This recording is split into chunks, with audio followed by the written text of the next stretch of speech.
Good morning all of you. How are you all? I hope you all are fine. So this is your Hindi class. We will read chapter number 7. महाकंजूस। पाठ चर्चा। मितव्ययता और कंजूसी दोनों का संबंध धन के संचय से है। मितव्ययता मतलब आप किसी जो पैसा है उसको मितव्ययी ढंग से, अच्छे ढंग से खर्च करें, फालतू में खर्च ना करें। और कंजूसी, जो लोग बहुत कंजूस होते हैं। परंतु दोनों में एक विशेष अंतर होता है। क्या अंतर होता है? कि मितव्ययी व्यक्ति अनावश्यक व्यय नहीं करता। मितव्ययी व्यक्ति कौन होता है? जो आवश्यक खर्चे तो करता है पर अनावश्यक नहीं करता, फालतू के खर्चे नहीं करता। पर जो कंजूस व्यक्ति होता है वो आवश्यक जो होता है, जो जरूरी खर्चे होते हैं वो भी नहीं करता, चाहे जान ही क्यों ना चली जाए।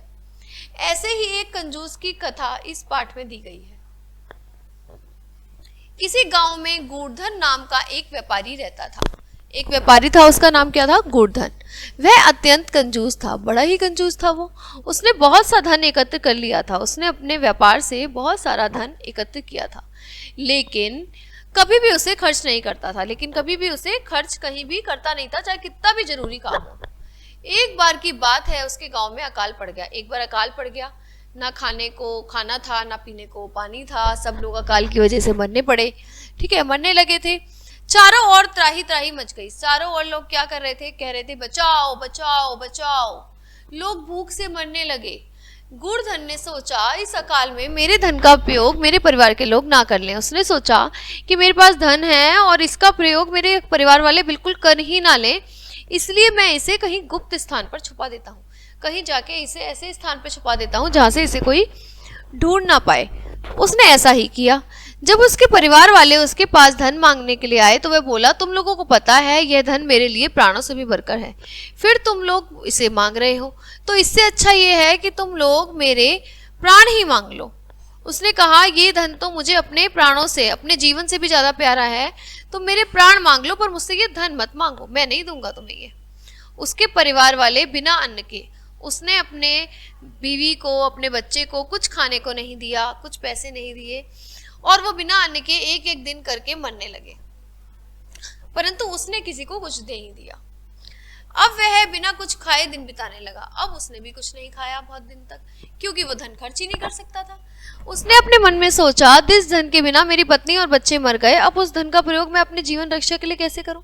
उसने कहा, जिस धन को मैंने यूज नहीं करा और मेरे पत्नी और बच्चे मर गए, तो अब मैं उसको अपने लिए कैसे यूज करूं, अपने जीवन रक्षा के लिए। वो लगातार उपवास करते रहने के कारण बहुत दुर्बल हो गया, बहुत पतला हो गया। उसकी इस दशा को देखकर कुछ दयालु गांववासी उसके पास पहुंचे और बोले, हे गूढ़धन। कुछ लोग आए, कुछ को लगा कि इसको चलो समझाते हैं जाके, तो उनके अंदर, जिनके अंदर दया का भाव था, वो लोग उसके पास आए और बोले, हे गूढ़धन, तुम उस धन का क्या करोगे जिसके रहते तुम अपने प्राणों की रक्षा नहीं कर पा रहे हो? तुम उस धन का करोगे ही क्या जिसके रहते तुम अपने प्राणों की रक्षा ही नहीं कर पा रहे हो? गूढ़धन बोला, अरे गांववासियों, चाहे मेरे प्राण भी क्यों ना चले जाएं, लेकिन मैं धन खर्च नहीं कर सकता। चाहे मेरे प्राण चले जाएं, पर मैं ये धन खर्च नहीं करूंगा। मेरे प्राणों की रक्षा के लिए तुम कुछ और उपाय करो। गांव वाले बोले, यदि तुम इस धन को प्रयोग अपने जीवन रक्षा के लिए नहीं करोगे, तो जब तुम मर जाओगे तो तुम्हारा धन राजा या अन्य कोई भी व्यक्ति ले लेगा।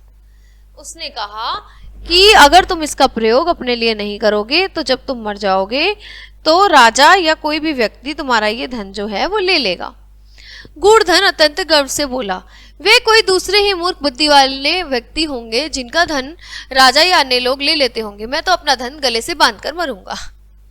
उसने कहा कि कोई और ही होंगे वो व्यक्ति जो मूर्ख होंगे, जिनका धन कोई ले लेता होगा, मैं तो अपना धन अपने गले पे बांध के और मर जाऊंगा उसके बाद। पर ऐसा कभी होता है क्या? नहीं। कोई अपने साथ कुछ लेकर नहीं आया, कोई लेकर नहीं जाएगा कुछ। ऐसा कहकर वह धन की पोटली लेकर समुद्र तट पर गया। वहां वो कहाँ गया? समुद्र तट पर गया। वहां उसने एक नाविक से पूछा। उसने नाविक से कहा, भाई नाविक, मेरे परिवार के लोग मर गए हैं, उनके शोक से व्याकुल मैं भी अपने प्राण त्यागना चाहता हूँ, लेकिन त्याग नहीं पा रहा हूँ। तुम मुझे समुद्र के जल में डुबाकर मार डालोगे? यदि तुम ऐसा करोगे तो मैं तुम्हें एक सोने का सिक्का दूंगा। उसने कहा कि मैं अपने प्राण तो त्यागना चाहता हूँ, पर मैं मर नहीं पा रहा हूँ, मेरे सारे परिवार के लोग मर गए हैं और मैं इस समुद्र में डूबकर मरना चाहता हूँ। क्या तुम मुझे समुद्र के जल में डुबोकर मार डालोगे? मैं तुम्हें इस बात के लिए एक सिक्का दूंगा सोने का। नाविक ने कहा तो सोने का सिक्का दो। उसने कहा चलो दो फिर मुझे सोने का सिक्का, मैं तुम्हें डुबोता हूँ। गुड़धन ने पोटली में से एक सोने का सिक्का निकाला और देने की इच्छा से उसे देखा। उसने निकाला और कहा चलो देता हूँ, पर फिर वही बात, उसके मन में लालच आ गई। उसने वो वापस अपने पास रख लिया और नाविक से बोला, भाई नाविक, तपाकर शुद्ध किए गए सोने के सिक्के को मैं देने में असमर्थ हूँ। मैंने बड़ी मुश्किल से ये सोना का सिक्का इकट्ठा किया है और मैं इसे नहीं दे पा रहा हूँ। तुम मुझे बिना सिक्के के ही मार डालो, तुम्हें पुण्य की प्राप्ति होगी। तुम मुझे बिना सिक्के के ही मार डालो, तुम्हें पुण्य मिलेगा। धन की पोटली देखकर नाविक के मन में लालच आ गया। उसने देखा कि इसके पास तो बड़ा सारा धन है, तो उसके मन में लालच आ गया। वो बोला, ठीक है, तुम मुझे सिक्का मत दो, मैं तुम्हें पुण्य के लिए ही मारूंगा, मैं तुम्हें पुण्य के लिए ही मारूंगा। ऐसा कहकर नाविक ने उस कंजूस को जल में डुबोकर मार डाला और उसका धन की पोटली लेकर चला गया। फाइनली क्या हुआ, धन किसी और के पास चला गया। ठीक है, तो इसके कुछ शब्द जो हमने पढ़े थे पार्ट में, एकत्र मतलब इकट्ठा करना, गुप्त मतलब छिपा हुआ, दुर्बल का मतलब कमजोर, नाविक नाव खेने वाला, व्याकुल मतलब बेचैन, त्राही मतलब लोग कह रहे थे बचाओ बचाओ, उपवास मतलब व्रत, और तट का मतलब होता है किनारा, और शोक मतलब होता है दुख। तो फाइनली अब क्या हुआ, वो मर गया और उसका धन का किसी और ने ले लिया। और यही होता है हमेशा, अगर हम इतनी कंजूसी दिखाएंगे और अपने धन को सोचेंगे कि हम मरने के बाद उसे साथ लेकर जाएंगे, तो वो धन किसी और के काम ही आ जाता है, वो हमारे काम नहीं आता और हम मर जाते हैं और धन हमारे साथ नहीं जाता, वो किसी और के पास चला जाता है। तो हमें कभी भी इतनी कंजूसी नहीं करनी चाहिए कि हम अपने आवश्यक खर्चों को भी ना करें। अनावश्यक खर्चे ना करें चलेगा, पर आवश्यक खर्चे तो करने चाहिए ना। ठीक है, तो मितव्ययता ज़्यादा जरूरी है, कंजूसी को अपने जीवन से त्याग देना चाहिए, किसी को भी इतना हद दर्जे का कंजूस नहीं होना चाहिए। ठीक है, तो इससे हमने यही सीखा। This chapter is over now, we will see you in the next class with a new chapter. Okay guys, bye bye, have a nice day.